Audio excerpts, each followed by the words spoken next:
제가 학교에서 강의하고 있는 것도 아시는 분은 아실 거예요.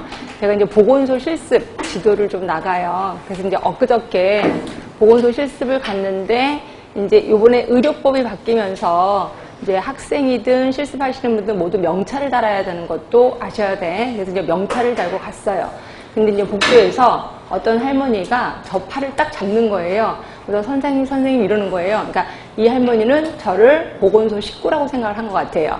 그러면서 뭐 하나 물어봐도 되겠는지 물어봐서, 예, 그렇다고 제가 여기 식구 아닙니다 얘기할 수는 없잖아요. 그래서 뭘 물어보시려고요? 이렇게 물어봤더니, 당신은 무릎도 아프고 허리도 아프고 다 아픈데 견딜 수 없는 게 눈물이라는 거예요. 그래서 눈물이 툭하면 많이 나오는데 슬프지도 않은데, 특히 날이 추우면 눈물이 엄청 쏟아져갖고 눈 가장자리가 약간 짓물렀다라고 얘기를 하시더라고요. 그래서 병원에 가도 별 뾰족한 수가 없다. 그래서 이걸 어떻게 하면 좋겠느냐고 얘기를 하더라고요. 이랬을 때 대부분 사람들은 몰라요. 뭐 어떤 분은 또 이렇게도 얘기하더라고요. 늙어서 그렇죠. 뭐 또는 저 하늘에서 부르시나 보죠. 뭐 이렇게 얘기를 하시더라고요. 그래서 제가 알고 있는 상식대로, 자, 여러분도 알고 계셔야 돼. 이제 눈이라는 건, 자, 눈이 이렇게 있어요. 양쪽에 있고, 여기가 코가 있습니다. 자, 그 다음에 우리 눈물샘은 어디 있냐면 대부분 안쪽에 있다고 생각하는데, 그게 아니라 눈물샘은 이쪽에 있어요. 이쪽에. 그러니까 여기 뼈 안에 숨어져 있단 말이에요. 그래서 눈물은 항상 만들어지는 건 아실 거예요. 그래서 우리가 울고 싶든 안 울고 싶든 눈물은 항상 만들어져서 여기서 스탠바이하고 기다리고 있어요. 그리고 우리가 눈을 깜빡이면 눈물이 쫙 퍼져서 여기에 있는 구멍, 요게 하수도예요. 하수도로 빠져 들어가서 코로 들어가거나 입으로 들어가는 거예요. 그래서 가끔 가다가 여러분 안약을 집어넣으면 좀 이따 입이 써지는 게 이런 거다라고 보시면 돼요. 근데 이제 나이가 들면 요게 살이 늘어지잖아요. 그래서 어떤 경우에 요게 이제 딱 거기 그 눈 안에 딱 접촉을 해서 눈물을 쭉 빨아들여야 되는데, 이게 늘어져서 바깥으로 틱 나와. 그러면 이게 빨아들이지 못해서 눈물이 바깥으로 나오기도 하고요. 그 다음에 어떤 경우가 요게 이제 눈물 그 하수도가, 이게 우리가 막 더러운 손으로 비비거나 이러면 먼지가 쌓인단 말이에요. 그럼 평상시 좁아졌다가 바깥에 나가면 추워지면 이게 쫙 오그라들면서 눈물이 바깥으로 흐르는 거죠. 그래서 할머니한테 딱 보니까 눈이 이렇게 축 늘어지진 않았어요. 그러니까 그렇게 늙으신 건 아니야. 그러니까 보면 여기가 좁아진 거죠. 그래서 제가 혹시 눈을 자주 비비시나요? 그럴 때 자주 비빈다는 거예요. 그래서 제가 여기를 그러니까 요쪽을 자꾸 비벼주세요. 비비면은 거기 통로가 좀 넓어져서 괜찮을 겁니다. 라고 얘기를 했어요. 이제 아는 짧은 지식으로 얘기를 했죠. 할머니가 너무 좋아하시는 거예요. 그러면서, 아, 진짜 그렇게 하면 되는 거냐니까, 그렇게 해서 효과가 있으면 병원에 굳이 가실 필요는 없습니다. 라고 얘기를 했어요. 그러니까 할머니가 너무 좋아하시는 거예요. 제가 이 얘기를 드리는 이유는 제가 지식이 많다고 자랑하는 게 결코 아니고, 자, 여러분들이 나중에 보건소에 가서 근무를 하시다 보면 많은 할머니, 할아버지들이 보건소에 계시는 분들은 모든 것을 다 알고 있다라고 생각을 하세요. 그래서 별것도 아닌데 별희한한 걸 다 물어봅니다. 그럴 때마다 몰라요 라고 하면 뭐라고 생각하시냐면, 보건소 식구가 왜 이렇게 불친절해? 라고 얘기를 하는 거죠. 결국 여러분들의 민원을 초래할 수도 있다는 거죠. 그러다 보니까 공중보건의 범위가 엄청 넓어지고 엄청 깊어지고, 그렇죠? 거의 의사 뺨치는 실력을 갖게 해야 된다라고 생각을 해서 문제가 엄청 넓어진다라고 보시면 돼. 그럼 이런 많은 것들을 외워야 되겠죠. 그러면 우리가 인간인데 이거 어떻게 다 외워? 예, 그래서 외우는 거, 제가 뭐라 했어요? 반복이 중요하다. 자꾸 반복을 해서 아예 상식하시는 거죠. 상식하시면 어디서 꾹 찔러도 딱 답이 나올 수 있게끔. 그래서 제가 반복이 되게 중요하다라고 얘기를 하고 있습니다. 자, 그래서 저는 3번 해드릴 거예요. 물론 여러분은 그보다 더 많이 반복을 하셔야 되겠죠.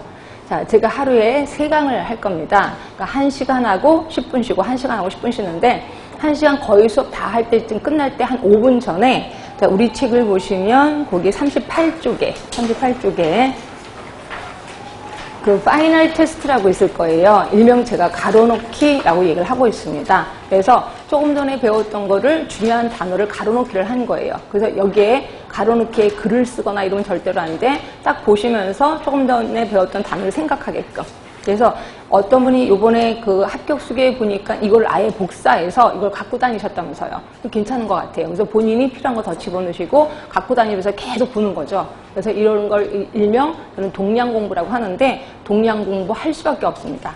그렇게 왔다 갔다 하면서 계속 외우셔야 이게 상식화가 될 거고, 이게 머릿속에 좀 오래 남는다라고 보시면 돼. 그러니까 이런 식으로 한번 반복을 할 거고요.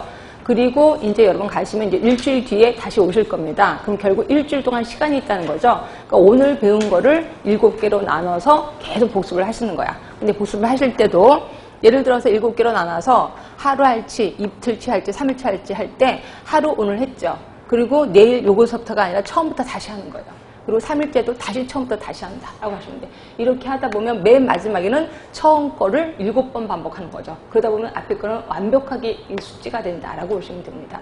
이런 식으로 해서 오시면 제가 쪽지 시험이 기다리고 있을 거예요. 그래서 이제 쪽지 시험 보시고, 그래서 좀 일찍 오셔야 됩니다. 일찍 오셔서 쪽지 시험 좀 보시고요. 그 다음에 요번에는 제가 보시면 좀 어려운 단어 같은 것도 받아쓰기를 좀 해드릴까 합니다. 그래서 보니까 합격수에 보니까 어려운 단어 받아쓰기 하는 거 그게 도움이 좀 됐다고 얘기하더라고요. 그래서 쪽지 시험 끝나고 나서 제가 답을 불러드리면서 뭔가를 얘기하면 여러분이 받아쓰기로 답을 좀 써주시면 될 것 같고요. 이렇게 해서 2번 반복을 하고, 근데 이제 모든 이론이 끝났어. 그리고 나면 물론 하시는 분도 있을 거예요. 메일링이라는 게 기다리고 있을 거예요. 자, 메일링은 아주 기본적인 문제를 제가 보내드리는 겁니다. 물론 첫 스타트는 우리 다음 카페에 가시면 거기 공지사항에 10개의 문제가 있을 거예요. 지금부터 하지 마세요. 모든 이론이 끝난 다음에 하세요. 그래서 10개의 문제를 제 개인 메일로 보내면 제가 거기서 맞았다 틀렸다 이런 것만 해서 다시 보내드립니다. 그럼 여러분들은 왜 틀렸는지 본인 스스로 공부를 하시는 거예요. 이거는 제가 뭐라고 뭐 해설해 드리지도 않는데 본인 스스로 공부하는데 이게 좀 깊은가 봐요. 그래서 몰랐던 걸 새롭게 알게 됐다 이렇게 얘기를 하는데, 그거를 일주일 간격으로 30번을 보내드릴 겁니다. 예, 그래서 굉장한 양이 많을 거예요. 굉장한 양이 될 거예요. 이렇게 해서 3번 반복해 드리고, 여러분들은 이거보다 더 많이 한 9번은 반복하셔야 된다. 그래야 모든 것들이 다 상식화되고 그 다음에 좀 당당해진다라고 보시면 될 것 같아요. 자, 그러면 우리 수업은 어떤 식으로 할 거냐면요. 보통 이제 여기 제가 이렇게 써놨습니다. 칠판에다가. 자, 여기 옆에 가로는 보통 이렇게 문제가 나온다는 거예요. 자, 우리 이제 오늘 들어갈 개념 문제가 한 문제 또는 2문제. 근데 여기에 건강증진까지 들어가면 헬스플랜 2020 되게 유명한 거 있거든요. 이것까지 들어가면 문제가 좀 더 많아진다. 그래서 한두 문제 또는 3문제까지도 볼 수 있는 거고요. 역학은 무궁무진하게 시험 문제 나옵니다. 제가 5개라고는 썼지만 요번에는 8문제가 나왔습니다. 역학에서. 그래서 역학은 처음부터 끝까지 모르는 게 없어야 된다라고 얘기하고 계시면 되고, 특히 역학에서 틀리면 저도 자존심 상합니다. 왜냐면 저도 역학에 대해서는 좀 어디 가서 좀 내놓으라 하는 사람이거든요. 그래서 역학에 대해서 좀 틀렸다? 그러면 어디 가서 저한테 공중보건 배웠다는 얘기 하지도 마세요. 저는 창피하니까. 하여튼 역학은 좀 신경 쓰셔야 된다. 자, 통계는요 되게 어려워요. 어려운데 거의 안 나와요. 심심하면 한번 툭 나옵니다. 이럴 때 재수없이 여러분 시험장에 있으면 아 이게 또 나왔네 이렇게 보는 거죠. 그래서 가끔가다 나오기 때문에 저는 그렇게 심혈을 기울여서 하진 않을 겁니다. 그렇지만 기본적인 건 해드릴 거고요. 자, 모자보건도 한 문제 정도 나오더라고요. 그렇죠? 근데 매번 나오는 것도 아니고, 인구 같은 경우는 매번 한 문제 정도가 나오는 걸로 알고 있고, 학교 같은 경우는 거의 그러니까 매번 나오는 게 아니라 가끔가다 한번 띡 나오는데, 혹시 여러분 중에 교육청을 좀 내가 어플라이 하고 싶다. 교육청에서는 당연히 학교가 많이 나옵니다. 그래서 교육청 쪽이라면 학교 쪽을 좀 신경 써 주셔야 돼. 이거보다 훨씬 더 많이 나오니까. 자, 그럼 이제 산업 쪽은 희한하게 2문제 정도 꼭 나오더라고요. 산업을 이렇게 중요시 여기는지는 모르겠지만 하여튼 2문제 정도 나오고요. 정신, 노인보건 같은 경우는 안 나오다가 한번, 정신 같은 경우 요번에 갑자기 틱 튀어나왔습니다. 한 문제 나오고, 노인 문제도 잘 안 나오다가 한번 툭 나오고 이런 식입니다.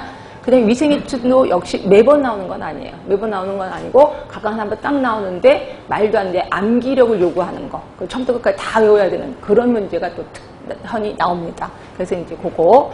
근데 이제 보건행정이 제가 한 문제라고는 했지만 작년까지만 해도요.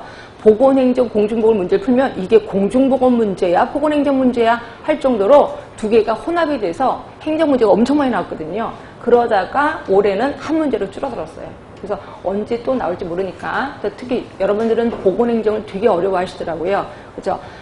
물론 보건 쪽이 전공이신 분은 보건 자체가 쉬워요. 그렇죠? 그리고 보건행정도 괜찮습니다. 근데 보건 쪽이 아예 전공이 아니신 분들이 좀 있어요. 그런 분들은 보건도 힘든데 보건행정 엄청 힘든 거죠.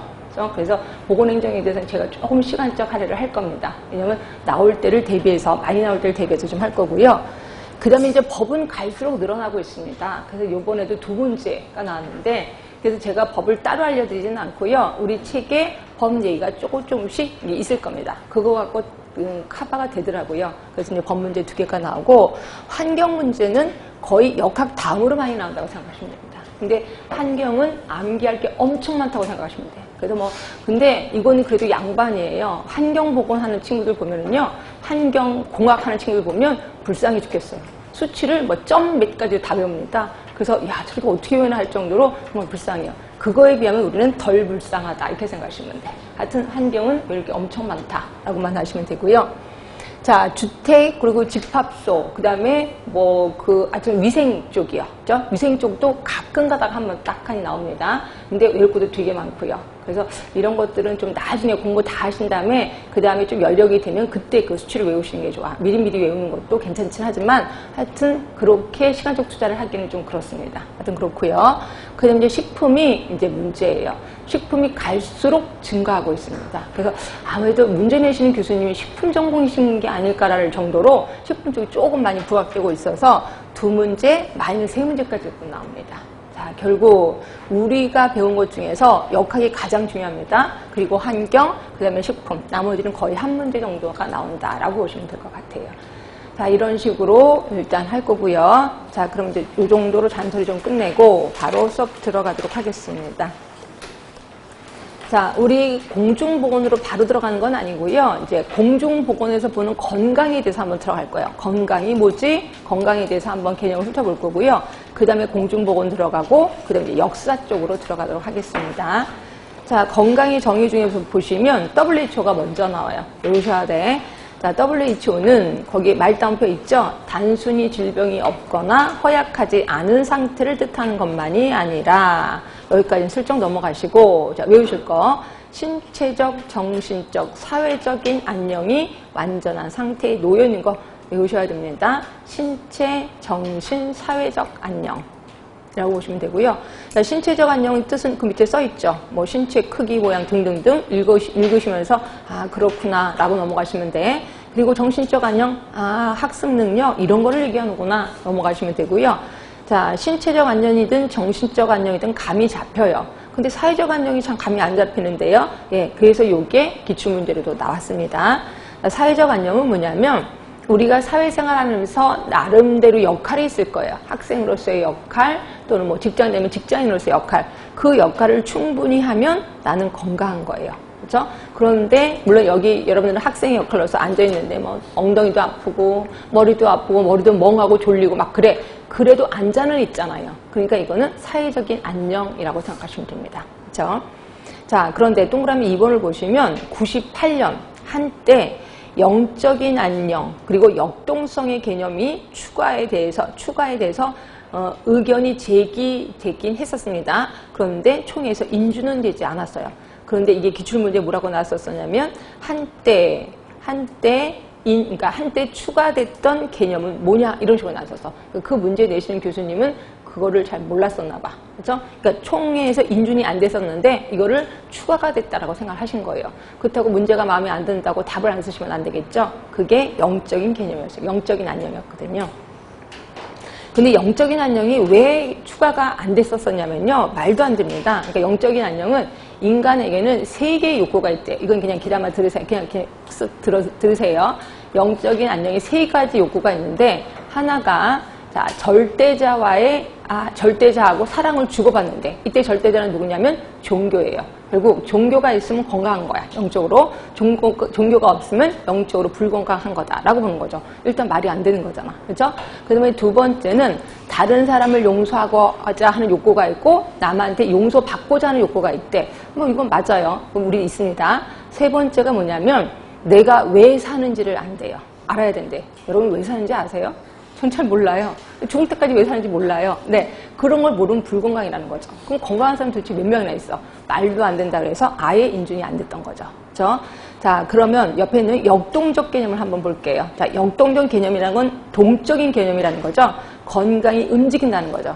그러면 여기에 WHO는 뭘 썼는데 반대로 정적인 개념이었다는 거죠. 왜? 신체적으로 이래야지 건강해. 이러지 않으면 불건강해. 딱딱 구분돼 있잖아요. 그래서 이거를 우리 이분법적 사고라고 얘기하는 거고 이거는 정적인 개념이에요. 정적인 개념. 그러면 그러니까 이런 거죠. 건강하다, 안 하다 딱 끊어져 있잖아요. 그렇죠? 이걸 우리 정적인 개념이라고 하는 거고, 그 동적인 개념은 뭔데요? 자, 동적인 개념은 일단 연속선상이에요. 연속선상에서 이쪽으로 갈수록 불건강, 뭐 이쪽으로 갈수록 건강. 그래서 하루 종일 왔다 갔다 건강하다가도 불건강하기도 하고, 또 내가 아프다가도 건강할 수도 있고 왔다 갔다 한다는 거죠. 동적인 개념이고, 다른 말로는 뭐라고 표현해? 연속선 개념이에요. 연속선 개념. 결국 WHO는 정적인 개념이면서 무슨 개념이야? 불연속선 개념이다 라고 보시면 돼. 불연속선 개념.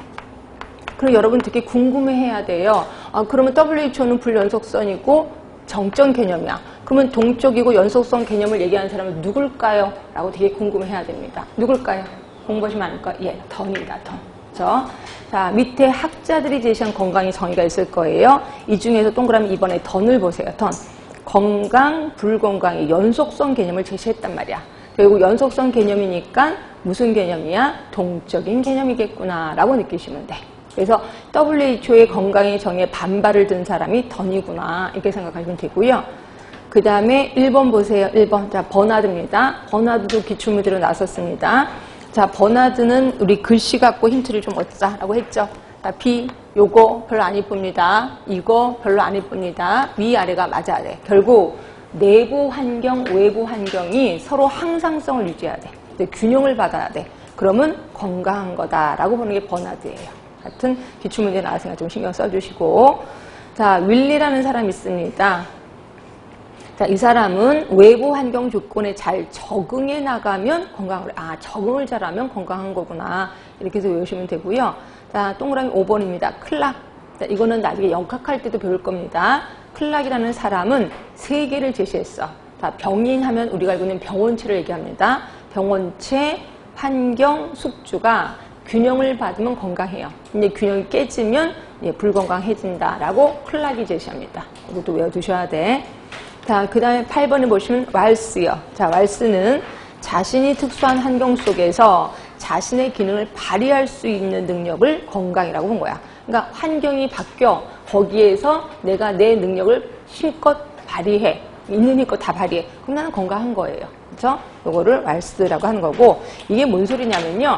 이런 거죠. 내가 사고로 팔다리를 다 잘랐어. 그렇죠? 그러면 우리 병원의 의사들이 보면 이 사람 환자다라고 보는 거죠. 근데 내가 비록 팔다리가 다 없지만 그림 그리고 싶어서 붓을 갖고 입에다 물고 그 다음에 그림을 그렸어. 그렇죠? 그럼 나는 건강한 거잖아요. 내 있는 거 갖고 최선을 다해서 현재를 유지하는 거니까. 예, 이런 것들을 그 왈스는 건강이다라고 본 겁니다. 그렇게 잘 알아두시고. 자, 그 다음에 뒤로 가시면 자, 뒤보라는 사람이 있는데요. 뭐 문제 한 번도 나온 적은 없는데요. 한번 알아나 보시라고요. 이분은 그 건강을 5개로 제시합니다. 신체, 사회, 정신, 정서, 환경. 그러면서 이분은 동그라미, 원을 제시해요. 원을 제시해서 이거를 5개로 나눠서 뭐 신체, 뭐 정신, 뭐 그 다음에 사회, 이거 다 한 거예요. 그런데 이게 완벽해야지 건강한 거래. 근데 이 중에서 하나가 좀 먹어. 예를 들어서 내가 사회생활이 별로 편협돼 있어. 이렇게 되잖아요. 그럼 한쪽이 찌그러졌어. 그러면 다른 것들이 워낙 건강하니까 이거를 커버해 준다 라고 얘기한 게 아니라 이게 점점 좀 먹으면서 점점 커진다는 거예요. 결국 하나만 찌그러지면 모든 것들이 결국은 다 망가진다라고 본 거예요. 그러니까 아주 완벽한 건강을 주장한 사람이 뒤보라는 사람이에요. 그렇죠? 또 좀 알아두시고. 그 다음에 10번에 보시면 앤더슨. 이 사람은 이제 나중에 툭하면 앤더슨이라는 이름 나올 겁니다. 하여튼 앤더슨은 건강의 분류를 1도부터 5도까지를 제시하고 있어요. 그렇죠? 이런 것도 시험 문제 자주 한 번은 나온 적은 없습니다. 한 번은 좀 보시라고요. 자, 이 중에서 1도가 가장 건강한 거예요. 완전 무결한 겁니다. 그리고 세상을 살아갈 때 온갖 기쁨도 다 느끼는 걸 우리 1도라고 하는 거고요. 여러분은 일단 나는 1도는 아니구나 라고 느끼실 거예요. 그렇죠? 그 다음에 2도로 갈게요. 자, 2도는 어떤 기능장애, 병이 없어요. 기능장애는 가져오거나 결함을 찾아낼 수는 없어요. 그죠? 그리고 일상생활을 효과도 해낼 수 있다든지 생애 환희를 느끼는 데는 아무런 지장이 없어. 그렇지만 환희를 막 굉장히 많이 느끼진 않아. 그냥 근근히 살아가. 이게 2도입니다. 여러분이 여기에 해당되지 않을까 싶기도 합니다. 이제 3도요. 자, 3도도 역시 정상적인 범위예요. 병 없습니다. 그리고 어떤 결함도 없어요. 그렇지만 사회생활에 필요한 신체적인 생활력, 힘이 부족해요. 그러니까 어떤 분들은, 여러분들은 3도에 해당도 될 거예요. 그죠? 그래서 이렇게 아침에 오시는 거 보면 기운이 하나도 없어요. 그래서 어디 꼭 끌려가는 것처럼. 그치? 그래서 좀 불쌍해 죽겠습니다. 하여튼 3도. 그러니까 3도까지는 정상적인 범위입니다. 자, 4도로 가면, 자, 만성 감염증. 예를 들어, 뭐, 관절염. 이런 것들이 있는 거죠. 관절염. 그 다음에 무슨, 뭐, 하여튼 만성질환이 좀 있는 겁니다. 그리고 그러다 보니까 생활력이 낮아진 데다가 심리적인 부담까지 주고 있어요. 그러니까 돈이 없겠지, 뭐, 병원 치료하다 보니까. 그러다 보니까 심리적인 부담까지도 있고, 약간 우울증 비슷하게 오는 게 한 4도라고 보시면 되고요. 5도는 누가 봐도 병이 있는 거예요. 환자입니다. 그지? 그리고 어떤 기능장애도 있고, 요양을 하거나, 예, 그래서 의사의 치료를 받아야만 하는 게 5도다라고 보시면 돼요. 그래서 1도부터 5도까지 있는데, 이거 갖고 만약에 문제가 나온다면 대부분 선진국 사람들은 몇 도까지를 건강이라고 할까요? 선진국 사람들은. 그치? 그러니까 선진국 사람들은 1도 아니면 2도 정도. 그리고 3도는 뭐 상담을 받아야 된다. 뭐 이런 식으로 얘기를 하고 있을 것 같고요. 그 다음에 후진국 같은 경우는 5도만 불건강이다라고 보는 거죠. 그래서 대부분 못 사는 나라일수록 눈에 딱 띄면 아픈 거고 나머지는 근근히 살아가면 그냥 건강한 거지 라고 본다는 거예요. 하여튼 이렇게 해서 구분해 줄 수도 있으니까 한 번쯤 보시는 게 좋을 것 같아요. 자, 앤더슨, 아까 분명히 이 사람 또 나올 거다라 그랬는데 바로 밑에 또 있죠. 자, 앤더슨 모형입니다. 이 사람 이거 말고도 또 나올 거예요. 자, 앤더슨 모형이라고 했는데 소인 요인, 자, 들어가시면 가능 요인, 그 다음에 또 하나 필요 요인. 그래서 우리 앞자만 따서 소가 필요 이렇게 외라했습니다. 무조건 외우셔야 돼. 소가 필요. 그러면 소인 요인은 뭐고 가능 요인은 뭐고 필요 요인은 뭔데요? 이제 이런 것들은 아예 대놓고 시험 문제 나와요. 앤더슨 모형 중에 막 설명을 하면서 이걸 무슨 요인이냐 이런 식으로 나옵니다. 자, 소인 요인은 뭐냐면 다른 말로 성향 요인이라고도 합니다. 우리 보면 걔 원래 성향이 저래 이런 얘기 들어보셨잖아요. 결국 그 사람이 원래부터 갖고 있었던 거를 소인 또는 성향 요인 이렇게 표현해. 원래부터 갖고 있었던 건 뭐 지식이나 태도나 성격 이런 것들을 얘기한다라고 보시면 되고요. 또 이 사람의 성, 연령, 그죠? 뭐 이런 거, 그러니까 남성이다, 여성이다, 또 나이 이런 것들도 모두 소인 요인이라고 생각하시면 됩니다. 그치? 자, 볼게요. 자, 두 번째 줄 보시면 개인의 의료 이용에 영향을 미치는 변수로서 성, 연령, 교육 수준, 결혼 상태를 얘기해요. 자, 결국 인과학적 변수는 성, 연령, 사회적 변수는 직업, 교육 정도. 그 다음에 세 번째 보시면 개인의 건강에 대한 믿음. 결국 믿음이니까 뭐 지식도 되고 태도도 되겠죠. 자, 그럼 요 세 개 중에 우리가 전문가야. 우리 전문가의 눈으로 바꿀 수 있는 게 뭘까요? 변화시킬 수 있는 거. 예, 그게 밑에 태도나 지식 같은 거예요. 그래서 어떤 책에서는 소인요인을 지식, 태도 요것만 딱 하는 경우도 있어. 왜냐하면 우리 전문가가 바뀔 수 있는 게 그거거든요. 나머지는 바꿀 수가 없는 거잖아요. 그래서 무시하기도 합니다. 그렇지만 우리는 다 알고 계셔야 돼. 이런 모든 걸 묶어서 소인요인이라고 한다. 라고 보시면 되고요. 그 다음에 이제 가능요인이요. 자, 가능요인은 뭐냐면 의료행위를 가능하게 하는 거예요. 의료행위를 가능하게 하는 요인. 그러면 내가 병원에 가려면 뭐가 있어야 돼? 돈이 있어야 되겠구나 라고 보시면 돼. 결국 자원이에요. 자원. 그치? 자원 안에는 돈이 들어가 있겠지. 이런 거를 우리 가능요인이라고 하는 거고요. 그런데 자원에는 우리 가족이 갖고 있는 자원이 있고 또 하나 지역사회가 갖고 있는 자원이 있어요. 자, 가족이 갖고 있는 자원은 대표적인 게 돈이겠죠. 또는 건강보험증 이런 것들을 자원이라고 하는 거고요. 지역사회 자원은 이런 거예요. 자, 우리 동네에 무료로 사용할 수 있는 체육관이 있어. 그럼 나는 지역사회 자원을 갖고 있는 거죠. 아주 좋은 자원을 갖고 있는 거죠. 이런 거를 모두 가능요인 이렇게 표현해. 여러분들은 가능요인 하면 무조건 자원 이렇게 생각하시면 돼. 자원은 두 가지. 가족의 자원 또는 지역사회 자원 이렇게 해서 외우시면 되고요. 그 다음에 이제 필요요인입니다. 자, 필요요인은 말 그대로 필요한 거예요. 병원에 갈 필요가 있는 거예요. 그런데 필요요인에는 두 가지가 있어요. 하나는 want, 또 하나는 need 있습니다. want는 환자가 느끼는 필요예요. 나 되게 아파. 나 병원에 가야 되겠어? 라고 느끼는 거. 그런데 비해서 need는 의학적인 필요. 의사가 당신 치료해야 됩니다. 라고 하는 거예요. 이게 의학적인 필요. 따로 외우셔야 돼. 자, 예를 들어서 환자가 느끼는 필요가 가장 큰 게 감기입니다. 우리 감기 걸리면 정말 정신없잖아. 머리도 막 뽀개 들듯이 아프고 병원에 가야 되겠다 라고 하죠. 그럼 의사들은 뭐라 그래요? 물론 우리나라 의사들은 약을 줍니다. 근데 영국의 의사들은 감기 때문에 왔어요. 그러면 코 훔친다 그랬죠. 그래서 뭐 집에 가서 그냥 쉬고요. 사과나 매달 먹고요. 귤이나 몇 개 먹으세요. 이렇게 얘기를 해요. 그러니까 의사들은 감기를 치료할 필요가 없다라고 느끼는 거죠. 하여튼 그 두 개가 차이가 있구나 라고 보시면 되고요. 그리고 요 앤더슨이 얘기한 소가 필요 중에서 내가 병원에 가기 위해서 가장 중요한 요인이 뭐가 있을까요? 응? 내가 병원에 가기 위해서 요 세 개 중에 가장 큰 어떤 요인이 영향을 미칠까요? 가장 큰 영향을 미치는 거 필요 요인. 예, 필요 요인 때문에 그러니까 내가 병원을 가는 거죠. 이제 거기서 필요 요인이 되게 중요하구나 이렇게 알고 계시면 돼. 자, 그 다음에 11번째 보시면 캐슬 콥이라는 사람이 건강행위를 제시했는데요. 자, 이것도 좀 시험 문제 자주 나옵니다. 자주는 아니지만 하여튼 제가 여기 와서 좀 자주 봅니다. 시험 문제에. 자, 캐슬 콥은요. 자, 기억번을 보시면 아픔의 행태. 자, 니은번을 보시면 환자 치료 행태. 세 번째 보시면 예방 보건 행태. 외우셔야 돼. 일단 제목은 외우셔야 돼. 자, 요거는 뭐냐면 일단 예방 보건 행태부터 볼게요. 자, 요거는 뭐냐면 내가 건강해. 그리고 이 건강은 내 스스로 지킬 수 있어. 라고 생각하는 사람들의 행위예요. 자, 이런 사람 어떻게 할까요? 내 건강 내가 지킬 수 있어. 어떻게 할까요? 담배 필까요? 아니죠. 담배 안 피고 운동 열심히 하겠죠. 운동하고 내 스스로 음식 조절하고. 예, 이런 사람들의 행태를 예방 보건 행태라고 하는 거예요. 그죠? 자, 그러다 기억으로 갑시다. 아픔의 행태예요. 자, 이거는 아파요, 내가 지금. 아픕니다. 그러면 아프면 어떻게 해요? 아프면 뭐 병원에 가든지 또는 엄마한테 물어보겠죠. 엄마 나 소화가 안 돼. 이게 뭐지? 엄마가 약 좀 그 약 먹거나 하여튼 이런 행동을 우리 아픔의 행태 얘기해. 그죠? 또는 뭐 친척한테 물어보거나 이도저도 안 되면 병원에 가거나 하여튼 이런 걸 아픔의 행태. 자, 니은번입니다. 환자 치료 행태는 뭐냐면 이제 드디어 병원에 갔습니다. 그때 의사가 당신 위암입니다. 그러니까 위암 치료하려면 치료 계속 약 드셔야 됩니다. 했을 때 의사가 하라는 데는 무조건 다 해. 그런 거를 우리는 환자 치료 행태라고 하는 거예요. 결국 아픔의 행태하고 환자 치료 행태의 기준점은 뭐냐면 진단받기 전이냐 후이냐. 그렇죠? 진단받기 전이면 아픔의 행태. 진단을 받고 나서 환자 역할을 충분히 해. 그럼 이거를 환자 치료 행태라고 보는 거예요. 그치? 그래서 이거 세 개 또 제목을 2학년 외우는 거 순서대로 외우셔야 돼. 캐슬 콥이에요.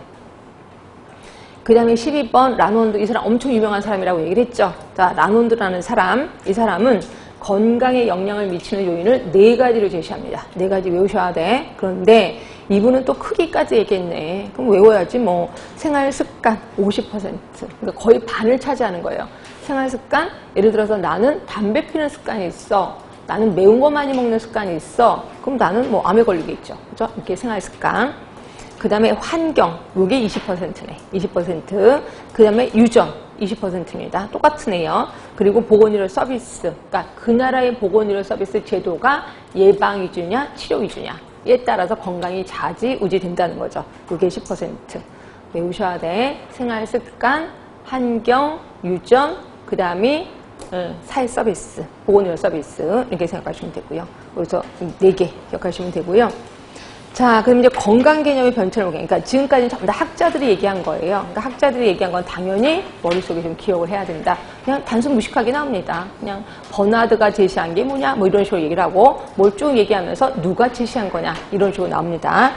자, 그럼 이제 건강 개념 변천구에서 요게 아예 그냥 보기로 나왔었습니다. 보기로 1번부터 5번까지가 아예 보기로 나왔다고 보시면 될 것 같고요.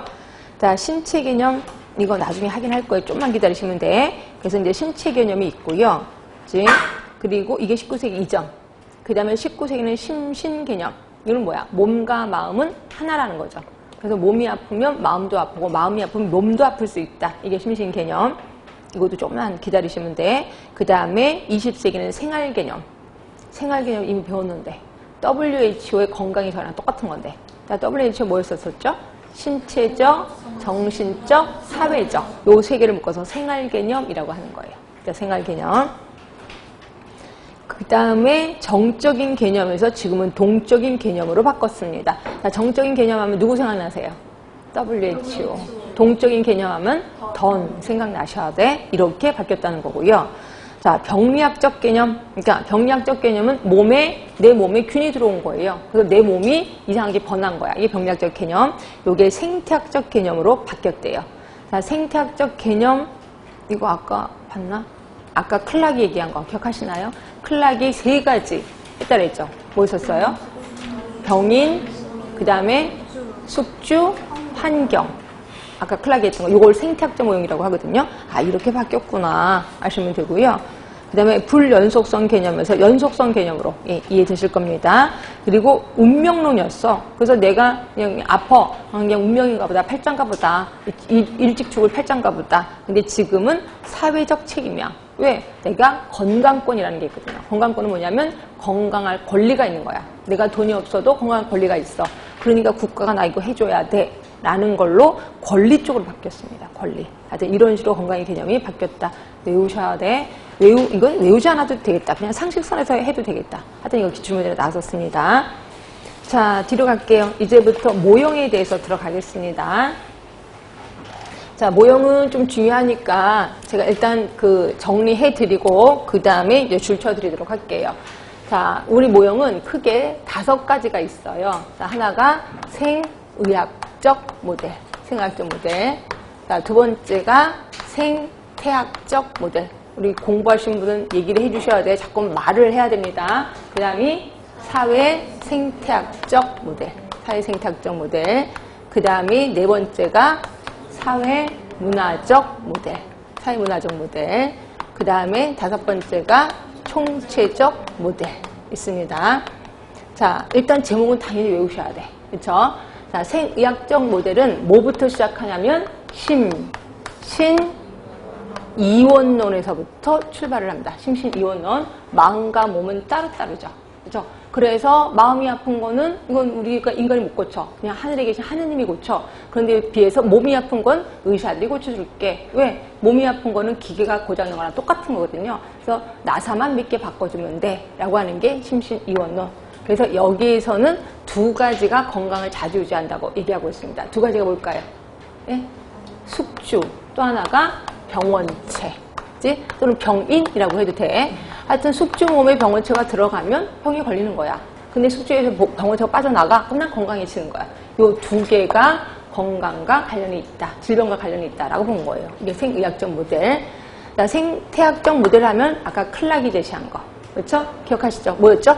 숙주, 그 다음에 병원체, 또 하나가 환경. 예, 요 3개. 그리고 얘는 나중에 우리 역학에서 배우겠지만 그림까지 제시했습니다.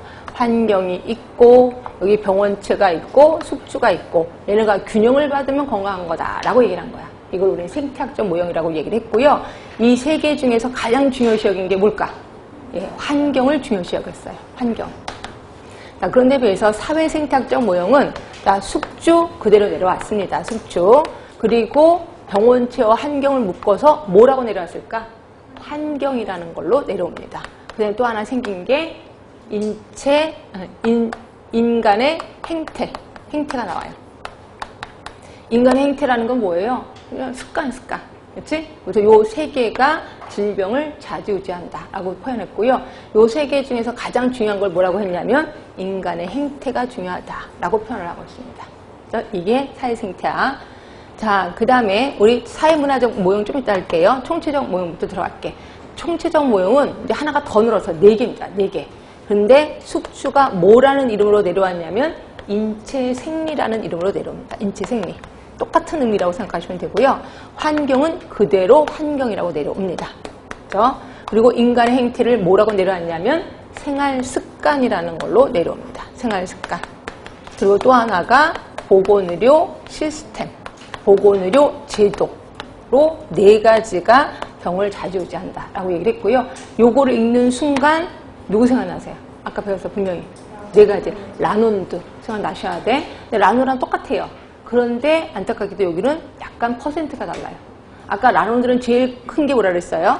생활습관. 그리고 환경 인체생리가 20.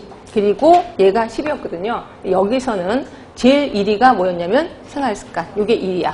그다음 2위가 인체생리. 요걸 2위라고 했어요. 그리고 환경이 3위. 그 다음에 보건의료 제도가 4위라고 얘기를 한 거야. 그래서 이것도 시험 문제 나왔었습니다. 그래서 요 4개를 제시하면서 순서대로 짝져진 것을. 그래서 화살표 이렇게 시험 문제가 나온 게 있었거든요. 그러니까 요거 순서대로 외우시는 게 좋을 것 같아요.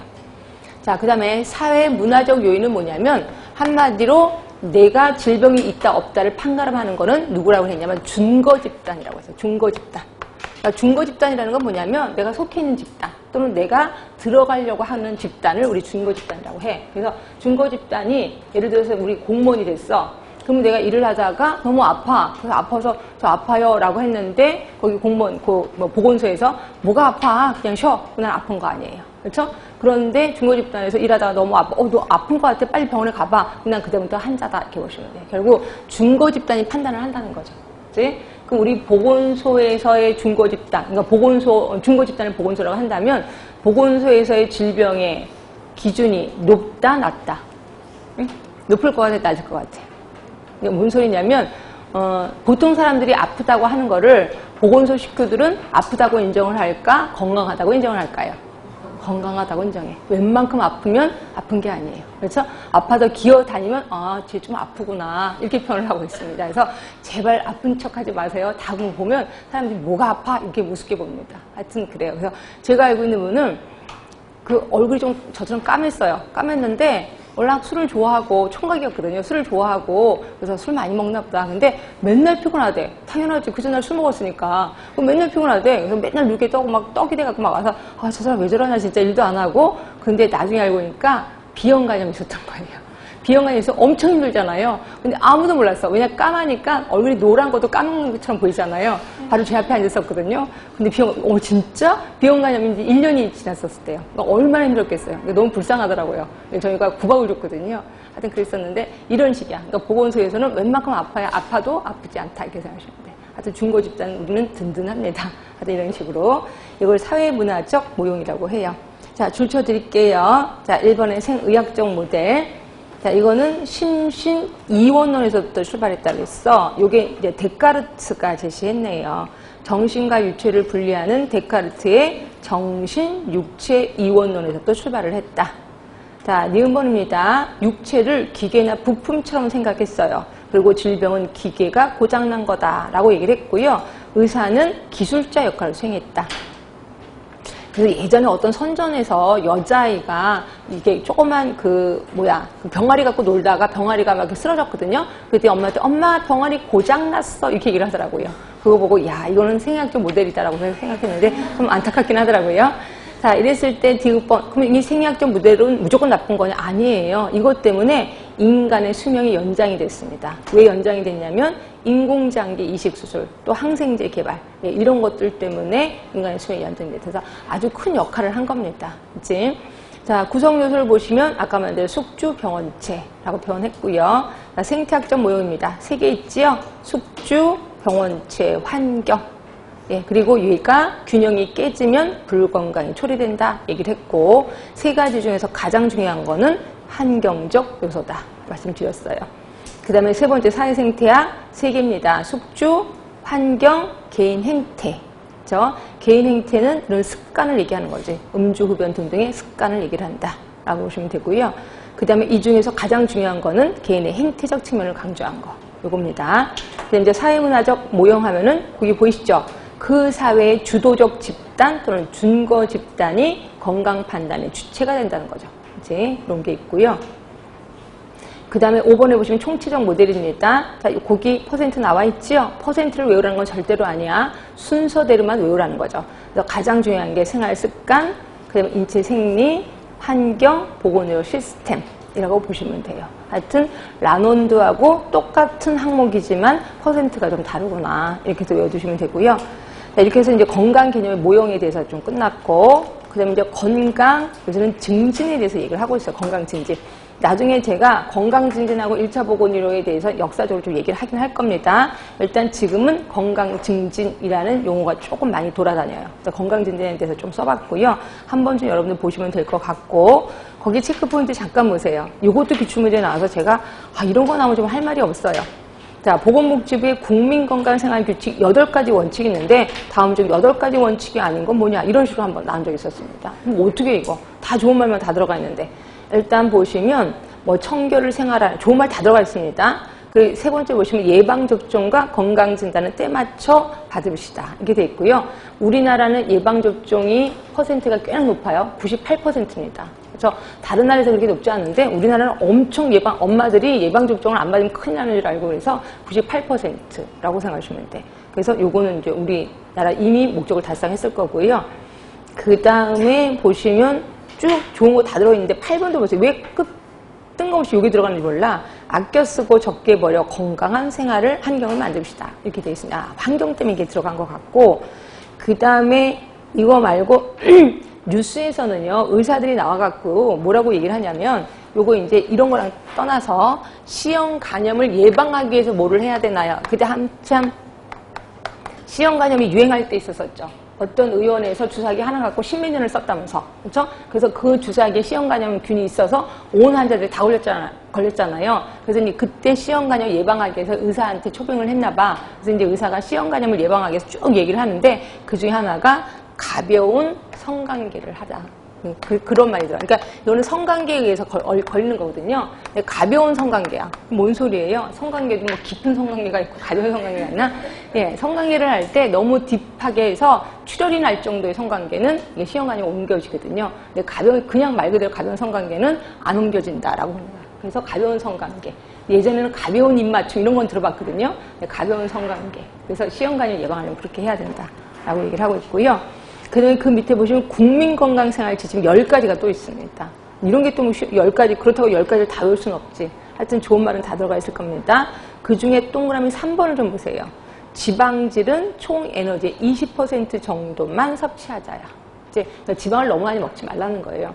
그거 하나 물어볼게요. 노인이 되면 단백질을 많이 먹을까, 조금 먹을까? 예? 노인이 됐어. 그러면 활동이 적어지니까 단백질을 많이 먹을까, 조금 먹을까? 대답을 안 하세요. 단백질은 많이 먹어야 돼. 이제 지방을 조금 먹어야 돼. 단백질이라는 건 순살코기예요. 그래서 노인분들은 뭐 이도 없고 치아도 없는데 무슨 단백질 많이 먹어? 아니야. 단백질은 많이 드셔야 된다. 탄수화물은 적게, 그러나 단백질은 많이. 근데 지방은 또 적게. 그래서 20% 정도만 섭취하자라고 돼 있고요. 나머지 짜게 먹지만 하는 건 아실 거고, 6번 볼게요. 치아 건강을 유지하재. 치아 건강 유지하면 뭐 좋겠지. 근데 노인분들일수록 치아 건강 유지하는 이유 중에 하나가 어금니가 없으면 뭐가 생길 확률이 많아요? 치매 걸릴 확률이 많아요. 왜냐면 어금니를 여러분들 뉴스가 아니라 선전에서 들어보셨을 거예요. 피곤하나요? 스트레스가 쌓이나요? 그러면 껌만 잘 씹어도 된다라고 하잖아요. 그래서 껌을 먹으면 저작 운동에 의해서 이게 그러니까 껌을 씹을 때 앞니로 씹지 말고 뒤에 어금니로 씹으셔야 돼. 그럼 요 저작 운동이 이게 뇌에 자극이 되거든요. 그러면서 스트레스가 좀 풀리고 그 다음에 졸린 것도 좀 괜찮아집니다. 그래서 여러분들 졸리면 껌을 좀 갖고 와서 씹는 것도 괜찮아요. 껌을 좀 씹으세요. 졸리면 괜찮습니다. 하여튼 이렇게 해서 치아 건강을 좀 유지하자라고 되어 있습니다. 그래서 이런 것들은 시험 문제 나오면 뭐 운명에 맡기셔야지 어떻게 하여튼 보고 있고요. 자, 이렇게 해서 건강에 대해서 한번 훑어봤고요. 그 다음에 이제 질병에 대해서 들어갈게요.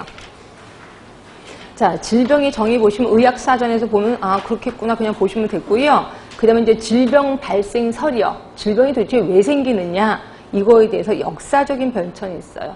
역사적인 변천이니까 외우시는 게 참 좋은데 그렇게 자주 나오는 건 아니어서 일단 첫 번째가 정령설 시대 또는 종교설 또는 신벌설 시대예요. 신이 벌을 주는 거죠. 왜? 내가 나쁜 일을 해서. 그치? 근데 이거는 요새도 쓰고 있죠. 그래서 감기 걸리면 엄마한테 전화해서 엄마 나 감기 걸린 것 같아. 그럼 엄마 뭐라 그래요? 잘했다. 응? 응? 내 말 그렇게 안 듣고 짧은 치만 있더니 잘됐다. 벌 받았다. 이렇게 얘기를 하잖아요. 신이 벌 준 거예요. 그래서 아픈 겁니다. 자, 그래서 보시면 내가 나쁜 짓을 하면 나쁜 귀신이 내 몸에 들어오는 거야. 내 몸에 들어와서 어디로 가 있냐면 대부분 머릿속에 들어가 있는데요. 머릿속에. 그러면 이 머릿속에 있는 나쁜 귀신을 내보내야 되겠죠. 내보내는 방법 중으로는 이제 가서 뭔가 주술사가 주문을 외워. 그죠? 근데 주문을 외워도 얘가 안 나가. 그러면 이제 몸속에 있는 거 나가라 그러면서 때리기 시작하죠. 때릴 때도 맨 처음에는 무슨 그 귀신을 없애버리는 무슨 나무의 그 가지가 있어요. 그걸로 때리다가 점점 말을 안 듣면 그 가지가 좀 더 굵어지는 거죠. 그러니까 아예 몽둥이로 막 때리기도 하고 이래도 안 나가? 그러면 이 귀신이 물을 싫어한대요. 그래서 이제 어떻게 하냐면 이 코에다가 물을 집어넣는 거죠. 근데 한쪽 코에다만 물을 집어넣어. 왜냐면 여기 빠져나가야 되니까. 그래서 여기다 코에다 물을 집어넣으면 그냥 좀 있다가 이제 기절하면 아 나갔구나. 근데 얘가 더 성해. 그러면 아직까지 말을 안 듣네. 그 다음에 어떻게 하냐면 이제 머리를 깨는 거죠. 그치?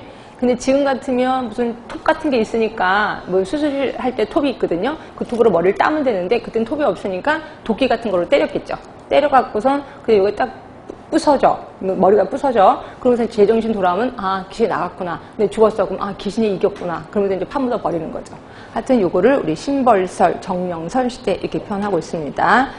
자, 그래서 보시면 니은번에 귀신이나 악령을 몸 바깥으로 내보내기 위해서 전문가인 무당, 마술사가 등장하게 된다는 거죠.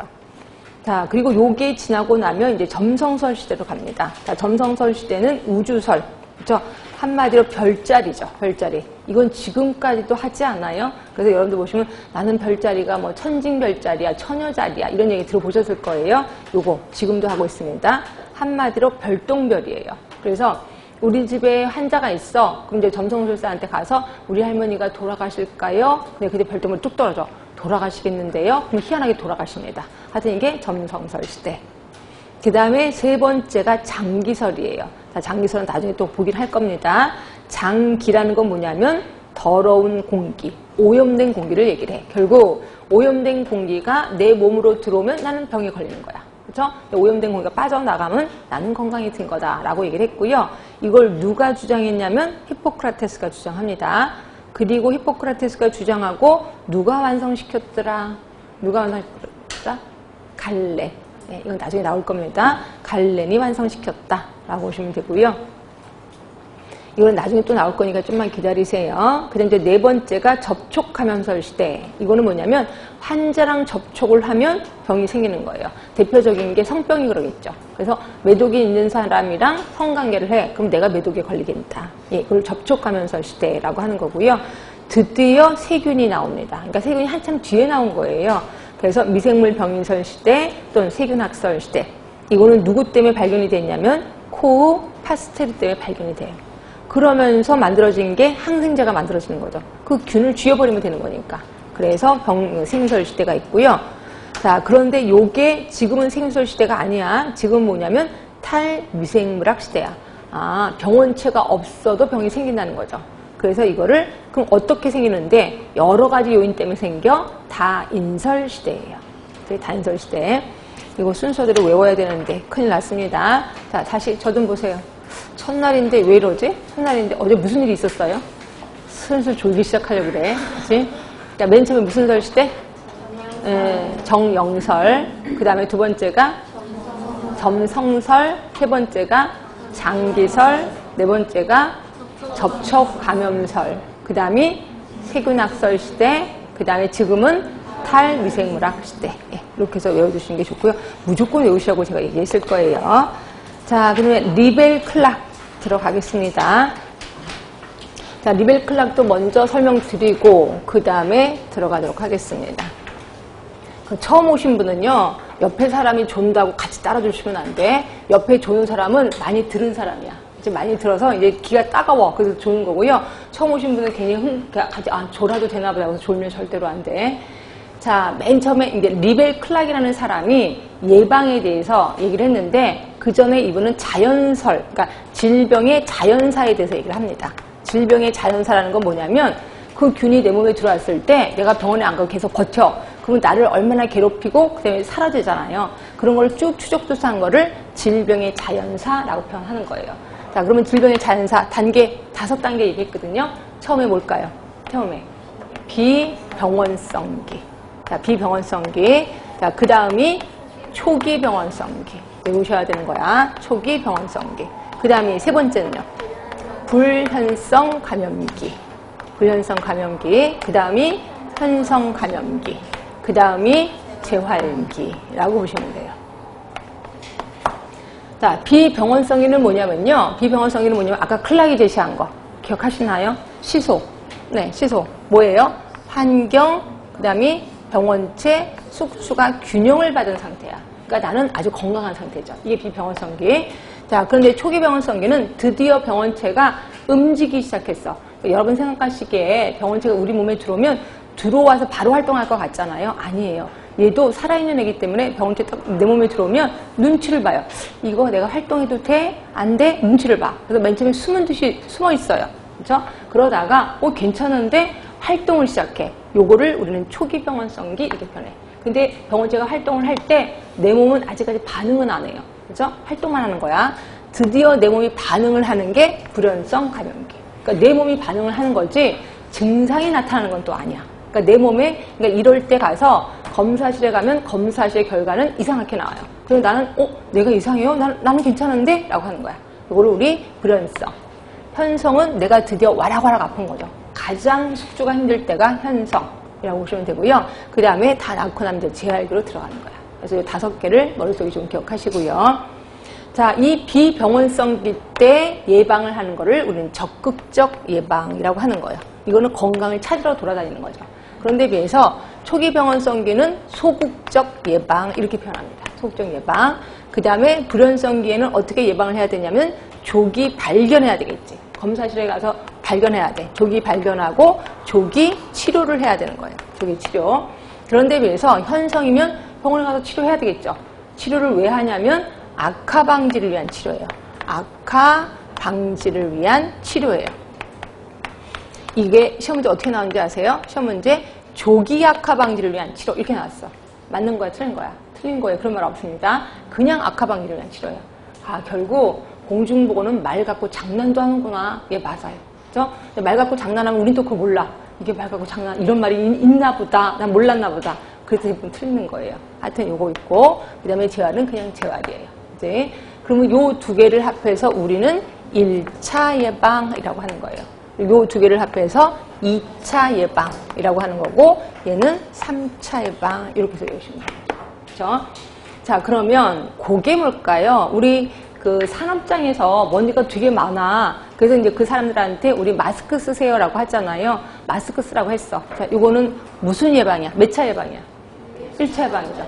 1차 예방에서 적극적이야, 소극적이야? 네, 소극적 예방입니다. 소극적 예방. 근데 정말 다행인 것도 뭐냐면 적극적 예방하고 소극적 예방을 구분하는 문제는 한 번도 안 나왔어요. 정말 다행으로. 그렇죠? 전체적으로 그냥 1차 예방이 뭐냐 이렇게만 나왔거든요. 그래서 우리는 구분하는 연습은 하지 맙시다. 구분하면 되게 골치가 아파서 아주 완벽하게 전공이 아니면 이제 헷갈리거든요. 그러니까 우리 전체적으로 그냥 뭉뚱그려서 1차 예방 이렇게 해서 하시면 되고요. 예방접종은 어디에 속해요? 1차 예방. 1차 예방. 예, 그것도 1차 예방에 대해서 정확히 따지면 소극적 예방이 들어가긴 합니다. 근데 그냥 1차 예방. 이렇게 해서 외워두시면 될 것 같아요.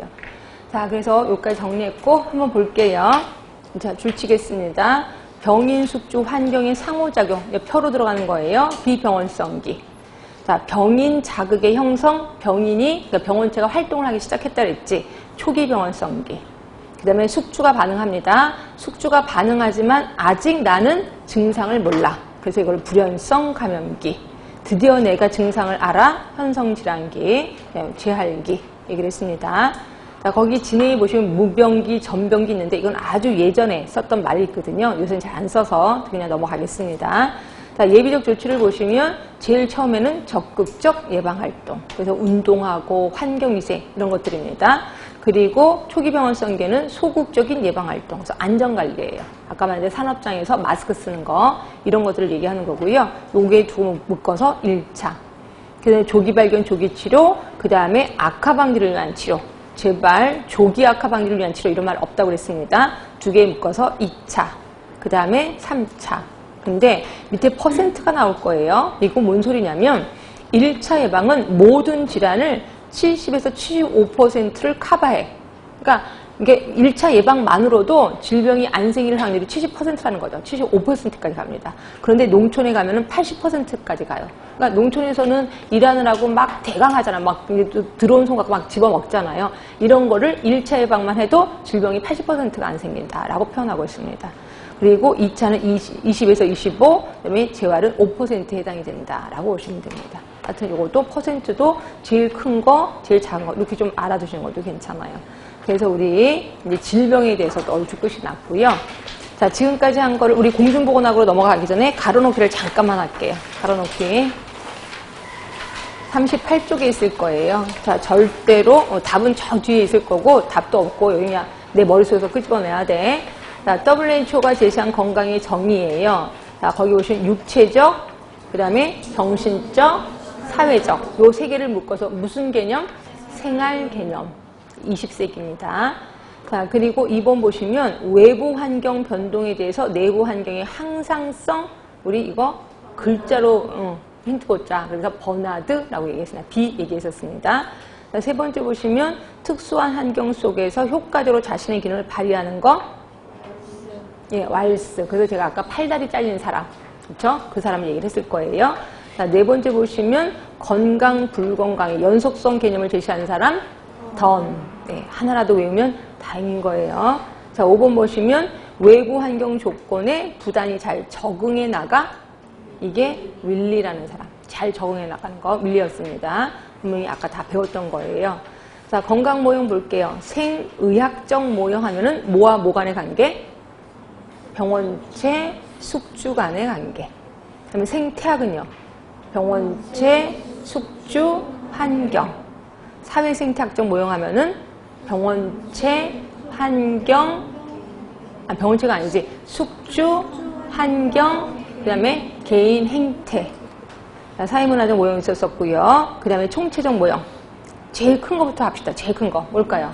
생활 습관, 그 다음에 인체 생리, 그 다음에 환경, 제일 마지막이 보건의료 시스템. 자, 건강 개념의 시대적 변천이에요. 19세기 이전은 신체 개념이죠. 신체 개념. 그다음에 19세기는요. 신 개념. 뭔가 하면 하나다. 20세기는 생활 개념 했습니다. 요까지 한 거예요. 아, 옆에 있다. 요것도 봐야 되죠? 리벨 클락 보이시죠? 자, 리벨 클락입니다. 그 3번이에요. 자, 병인, 숙주, 환경이 상호작용한 거 무슨 기? 비병원성기. 자, 병인 자극의 형성, 초기 병원성기. 숙주의 반응, 불연성 감염기. 질병, 현성 감염기. 회복, 사망, 재활기. 자, 예비적 조치. 자, 맨 처음에는 적극적 예방. 그 다음에 소극적 예방. 그 다음에 조기 발견, 조기 치료. 그 다음에 질병 뒤에는 악화 방지를 위한 치료. 그 다음에 재활 하시면 돼요. 자, 그 다음에 4번 잠깐 볼게요. 1차 예방, 2차 예방, 3차 예방. 제가 대놓고 알려드리진 않았지만 여러분 한번 볼게요. 암 예방. 예방이니까 1차겠지 뭐. 그렇죠? 자, 집단 방법을 통한 사례 발견. 아, 집단 검진을 했다는 거지? 그럼 이거는 2차 예방이죠. 조기 발견이니까. 자, 장애자의 고용 확대. 장애자도 고용을 해야 되는데 3차 쪽이겠지. 재활 쪽이겠죠.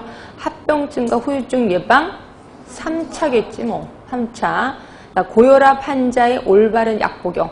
자, 고혈압 환자는 죽을 때까지 약을 드셔야 되겠죠. 그래서 올바른 약 복용은 뭐라고 하냐면 죽을 때까지 약을 드셔야 됩니다. 라고 표현을 해. 요거 뭐냐면 재활 쪽입니다. 재활 쪽. 그치? 재활 쪽이라고 보시면 돼. 자, 작업적 위험에서의 보호 1차 예방. 자, 영양제 섭취 1차 예방. 결혼 상담과 성교육 1차 예방. 증상, 있는 증상을 관리해 2차 예방. 개인위생, 환경위생 1차 예방. 예, 그래서 좀 연습을 하셔야 됩니다. 조금만 쉬셨다가 이제 마저 하도록 하겠습니다.